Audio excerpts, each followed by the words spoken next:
In December 2015, something really unfortunate happened. There was a terrorist attack in San Bernardino, California, which killed 14 people and injured 22. There were 2 attackers who caused this event, and they were eventually killed by police. This was an unfortunate act of terror, but it spurred one of the most important cases in modern history when it comes to government overreach concerning digital data and privacy. You see, one of the attackers had an iPhone 5C, which was locked with a 4-digit passcode barring anyone from getting in. The data could have potentially had some information on it, which would have helped the FBI cover the true reason behind this horrific crime. The problem was the passcode was programmed to only have 10 attempts, and after the 10th one, all the data would be erased from the iPhone forever. So the FBI approached Apple and asked them to unlock the phone so they could have access to the data. But Apple declined. You see, Apple's stance was and still is that they don't have access to some of the most private data on our iPhones. That means no Apple employee can just go onto their work computer and browse through a random user's photos, messages, notes, stuff like that. All of your iPhone's data is encrypted behind your passcode, meaning when your phone is locked, all of your iPhone's data is just strings of random letters and numbers that no one can understand. Your correct passcode acts as a key, and when entered correctly, it translates all that gibberish into language that you and I can read and understand. The same thing goes when sending a message on iMessage to another iPhone that's using iMessage. When you send a message to your friend's iPhone, you type it in whatever language you're speaking in, and then when you send it, your phone translates the message into encrypted code so that when it's going through the air, it can't be intercepted and read. The message is only unlocked and decrypted once it reaches the device it was intended for. This is called peer-to-peer encryption. Now, Apple is really big on privacy. In fact, it's one of their biggest selling points. They say that not only do they not have access to our user data, even if they wanted to hand it over to police, they wouldn't be able to because they don't have a backdoor key of any kind. Only the individual users do. So it's important to note that the FBI wasn't necessarily asking for Apple to unlock the phone for them. They really wanted them to create some new software that would act as a backdoor that would let them get into the phone. Apple definitely refused to do this, arguing that if this software got into the wrong hands, every iPhone in the world would be compromised. And so it was best that something like this just didn't exist. Well, that obviously infuriated the FBI, so much so that they decided to take Apple to court. And here's what happened.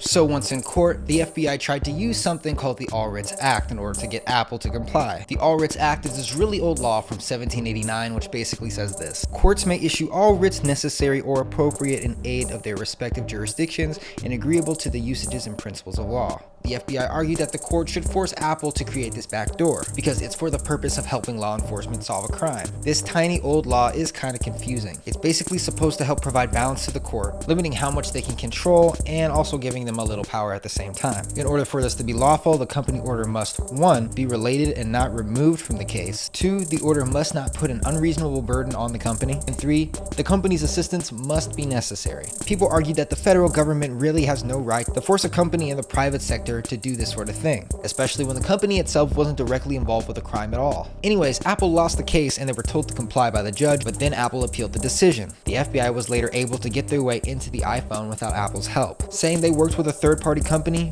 but they wouldn't say whom, which is kind of scary. But what if the police wanted to go through your phone? I mean, you're alive, and you would be able to grant them access after all. Well, in 2020, a judge actually ruled that people have the right to keep their data private from police. It used to be the case that biometric security, like fingerprints and Face ID, were fair game for the police to ask for. But recently, it's been expanded to include all 3 types of security, including your passcode, your fingerprint, and your Face ID. So, what does this have to do with Bitcoin? Well, the FBI just launched a new branch called the Virtual Asset Exploitation Unit, which is part of the National Cryptocurrency Enforcement Team. I know it doesn't even sound real, does it? But I can assure you it is. Its job is basically to track down people who are doing irresponsible activities with crypto, like money laundering and stuff like that. In the release, they said their mission is to tackle complex investigations and prosecutions of criminal misuse of cryptocurrency, particularly crimes committed by virtual currency exchanges, mixing and tumbling services, and money laundering and infrastructure actors. So what does this mean for you?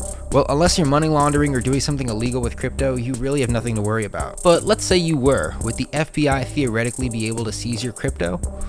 Well, yes and no. It all comes down to how your cryptocurrency is stored. First of all, if you're storing it in a centralized exchange like Coinbase, Webull, Crypto.com, you can expect that cryptocurrency to disappear. It would be as easy for the FBI to seize that as it would be for them to take money from your bank account. In fact, in their annual transparency report, Coinbase actually lets us know how many times they've been approached by law enforcement with requests to seize people's crypto, and it was well over 5,000 times in 2021. Coinbase said they will also challenge requests depending on the situation, but they didn't say much else. However, let's say your cryptocurrency was in a non-custodial wallet and your seed phrase was in your head, and that's the only place it was because you have a super memory or something. Well, technically that's the safest place your Bitcoin could ever really be stored for a couple reasons. One, because your seed phrase is literally in your memory where no one can get it besides you, so telling law enforcement would be self-incrimination, which is protected by the Constitution. And assuming it's in a non-custodial wallet, you are the true owner of your Bitcoin because only you have access to it because it's in your brain. Kind of like Apple's data, and not some company that may or may not have your best interests at heart. And that's why this situation is kind of like the iPhone. At least in America, the government doesn't have the right to force you to expel data from your brain that would incriminate you. Now let's be realistic, most people don't have their seed phrase memorized in their brain because it's way too long to memorize. Well, the next safest way will be to write it down and put it somewhere where only you know. You never want to store it digitally. Don't take a picture of it, don't text it to yourself, don't put it in the cloud.